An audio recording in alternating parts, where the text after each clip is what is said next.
Welcome to SVG-TV News for Monday, June 30th. I'm Jimmy Prince with the details. Prime Minister and the Minister of National Security, Dr. Ralph Gonsalves, has written to the United States Department of State expressing his concern on the recent report which places this country back on the Tier 2 watch list for human trafficking. In his letter dated June 25th, Dr. Gonsalves stated that this country is forced to not only defend its good name against what he termed the unjustifiable and unsubstantiated classification. He also questioned the methodology used in compiling the report. According to Gonsalves, the report claims that NGOs and the local government officials have reported instances of third-party prostitution of children under the age of 18. But it is curious what authority of the Vincentian government provided this information to the United States. He further states that the appropriate authorities of the government, which include the Ministry of National Security, Foreign Affairs, and the Police Department, which include the Anti-Trafficking in Persons Unit, were not provided with the opportunity to provide information for the report. The Prime Minister called on the United States to conduct open and transparent investigations with the view to providing annual trafficking in persons reports, which he said should be substantiated, fair, and accurate. During the opening of the Coast Guard base at Kanawan, Prime Minister Gonsalves announced that he did not agree with the report. Persons affected by the December floods and would have been missed in the initial assessment to receive a new home or materials are being told that there is a system they must follow in order to seek redress. At a media conference today, Prime Minister Gonsalves said since the rebuilding and the reconstruction project began, there have been a number of people coming forward saying that they need houses, or some who have received the material who are now making the claim that they need more. According to the Prime Minister, he was the one responsible for organizing the framework for the delivery of these houses, and he keeps track on the progression of the project. He further explained that there would have been instances where people were missed. He pointed out that in the Chateaubriand Petit Bodel areas, the Red Cross was charged with making assessments. However, when NEMO checked again, it was discovered that there were gaps. I tell them, you have to just be going through the system. I would meet people going around, and they will come here to me because I'm accessible. And I will say, they say they had a problem with the disaster, and nobody came to them. I said, did you go to anybody? Often you get from those persons the answer, no.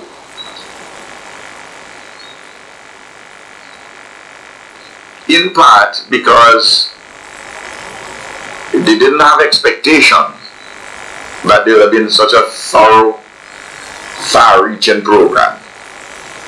Or some of them believed the opposition propaganda not to go to NEMO. The Prime Minister went on to state that he will never and has never designed a program that has been implemented with any political discrimination. So you may have a case of an NDP person who didn't get treated as he or she thought that they should have been treated. But I will assure you, there are and have been ULP supporters who have felt so and who objectively should have received the assistance at a particular level and didn't receive. But these are administrative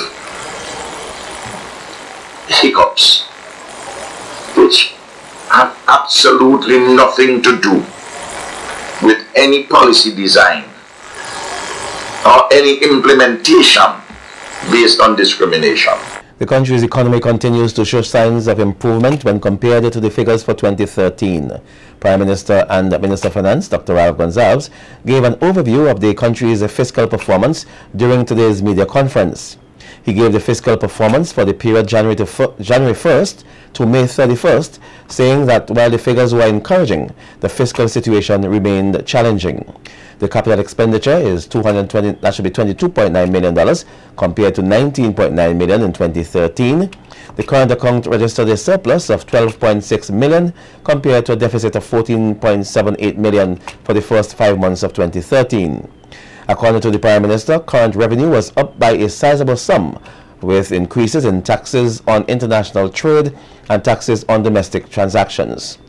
Value-added tax on domestic transactions went up by 8.7%, and the areas of interest, rent, and dividends are up 1.7 million to $10.33 million. Total revenue and grants. The period ending May 31st, 2014, $221.2 million compared to $199.2 million for the comparable period last year, January to the end of May last year. Total expenditure this year, up to the end of May, $227.76 compared to $217.3 million for the comparable period last year. You'll notice that the total expenditure would have gone up by about 4.8%. Of that total expenditure, recurrent expenditure so far this year, $204.87 million compared to $197.4 million for last year. Meanwhile, Prime Minister Gonzalez told members of the media today that the application he made for $6 million from the International Monetary Fund has been delayed. It was announced earlier by the Prime Minister that this country is seeking $6 million in emergency funding from the IMF under this country's special drawing rights, with 25% of the quota under the Rapid Credit Facility. However, today, Prime Minister Gonzalez said he was advised by the Director General of Finance and Planning that a scheduled meeting in June with the IMF will now take place in August. I don't have I fully expect that the money will be approved, but I just want to indicate that. So if anybody following it says, well, what happened to that money? That's a simple answer. In other news now, a memorandum of understanding recently signed between the Ministry of Agriculture and the Windfresh should have been first discussed among the major producers in the sector. That's the view of farmer Lennox Lampkin speaking on Hits Talk on Sunday. Lampkin says the key persons involved in agriculture should have been more informed, noting that as a farmer, he is still unaware of who Windfresh is. Who are really the stakeholders in Windfresh? Who are really the owners of Windfresh? Are there any conflicts of interest? I talk about that just now with respect to this, because what Windfresh does from my experience is that they set prices. And they tell farmers what they're going to pay for the produce. You don't go into a supermarket and tell the supermarket man, well look, you got some bread there, you want to pay $1 for. He noted that there were a number of issues which should have been noted, or should be ironed out, before the parties signed on the dotted line. Issues of farm security, issues of water availability, issues of roads. All of these things are important for post-harvesting and for guaranteeing product quality over a longer period of time. Soil quality is another thing that we haven't been getting that sort of the extension service of Ministry of Agriculture has not been delivering the type of assistance along those lines, and it baffles me that they could sit and sign a memorandum of understanding on behalf of farmers. I find it a bit strange. Meantime, agricultural scientist Clive Bishop called out senior officials in the ministry for not being present on the program to discuss the MOU. While he commended the representative from the Ministry of Agriculture on the program, Bishop noted that the officials are the ones who should have been present. Here, policy objectives and policy formulation and what policy is intended to do from the people who make policy. So to send someone, I usually like to speak figuratively. This guy is in what I would call, this is no slight enough you, Mr. Jackson. I very much appreciate and respect all your abilities. Someone, I would say, in a soldier crab shell to shelter a giant African snail, don't cut it today. You can't hide. You have to come and face the pace. Still ahead, Prime Minister Gonzalez to hand over chairmanship of CARICOM to newly sworn-in Prime Minister of Antigua Barbuda. More stories on the local scene when you come back.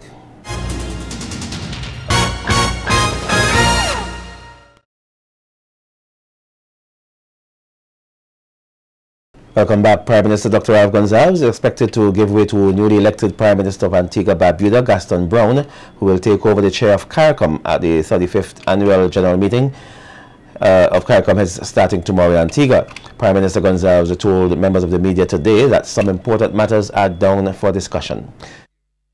Consideration and hopefully will approve the strategic plan for the Caribbean community for 2015 to 2019. There's going to be a report on the Commission on the Economy. You know, we had set up this commission at the 25th intersessional meeting, and among the issues we wanted to consider was the formulation of a fiscal sustainability program and design of a regional debt management mechanism in the region, and to conduct a review of the business operating environment with a view to designing a regional project to improve the doing business indicators in accordance with best practices, and to design regional programs to assist in alleviating some of the binding constraints on getting growth moving.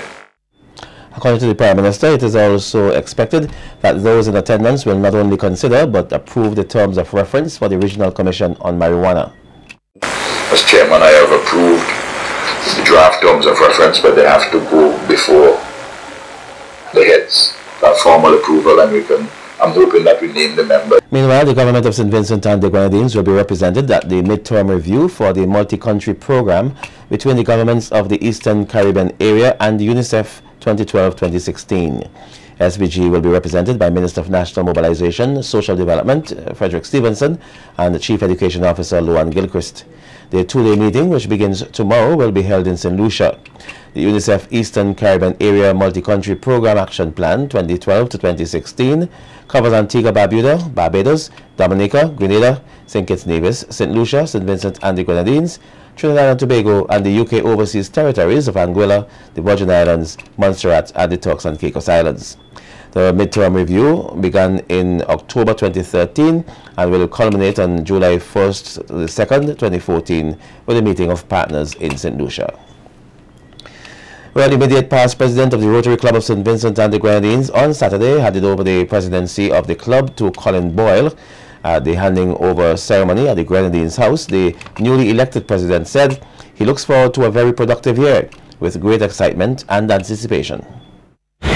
Rotary International's president, Gary Huang, has chosen a very uplifting theme for this year, 2014-2015, and it's Light Up Rotary. Our district governor, Elwin Amotimideho of Suriname, rightly said, and I quote, "It is a very comprehensive theme that encloses everything that we embody as Rotarians. Let us all be a light in this world full of social and economic challenges. Let us light up our communities where we expose the work of Rotary. Let us be a light to each other, fellow Rotarians, and let us do it with humility." Boyle thanked the media for assisting in highlighting the work of Rotary in communities which it serves, explaining that Rotarians' work will never be fully known and appreciated without the media. We look forward to continue working with you during this Rotary year. Rotarians, please give the members of the press another big round of applause.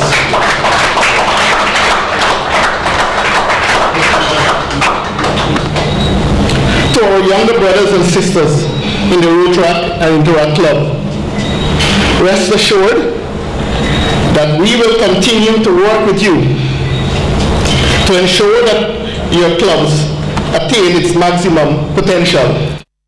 We'll be right back with Carnival Beat. Stay with us.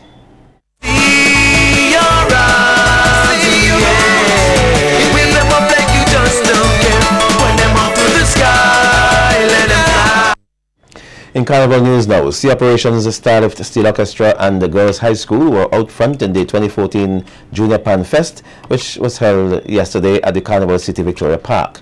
Kristen John Dean has more in this report. The Starlift Steel Orchestra reclaimed the title for a second consecutive year in the community-based category. The band's winning rendition of the song Mountain Mimuma by Posa was done by Kingsley Hero Roberts.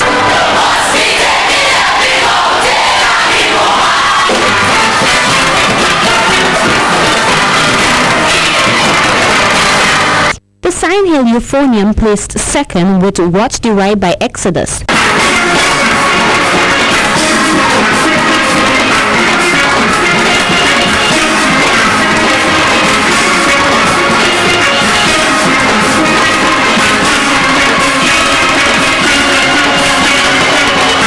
And third place went to the Symphonic Steel Orchestra doing a Jamaro Francis arrangement of the song Carnival Fever by Black Sun.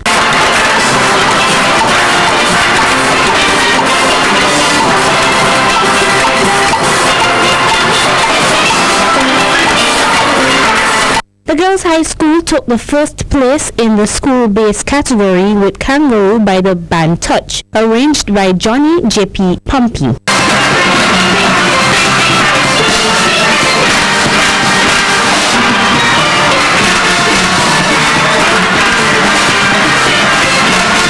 In second position was the C.W. Prescott Primary doing an arrangement of the song Tamika by Touch, arranged for the band by Keslon Taffer Wilson.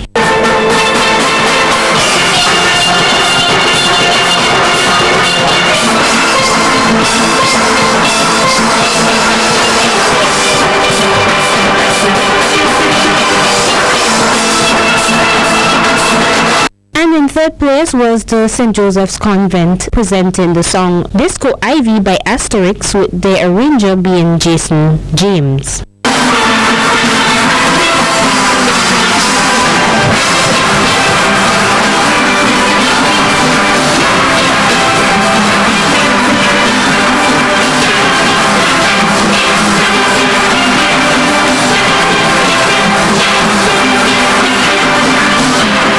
Kristen John Dean reporting for Carnival Beat. Well, soca artist Fire Empress has been among one of the more consistent emerging athletes, that should be talents, in Vincentian music. She told SVG Television News she is preparing to defend her Raga Soca title and looks forward to another Calypso Monarch crown this Carnival weekend. As you know, my name is Lornette, aka Fire Empress, and of course this year is no different than the other because every year we strive to be better, we strive for higher level. So this year is no different. Raga, I'm performing at number 9 or 10, 9 should be, and Soca 10 or somewhere around there. So I think it's 9 or 10 or something like that. Preparing. It's a little bit hectic, but not much on my half because I have a team, a very good team that I could rely on. So rest and getting ready for the stage, I think I'm all set.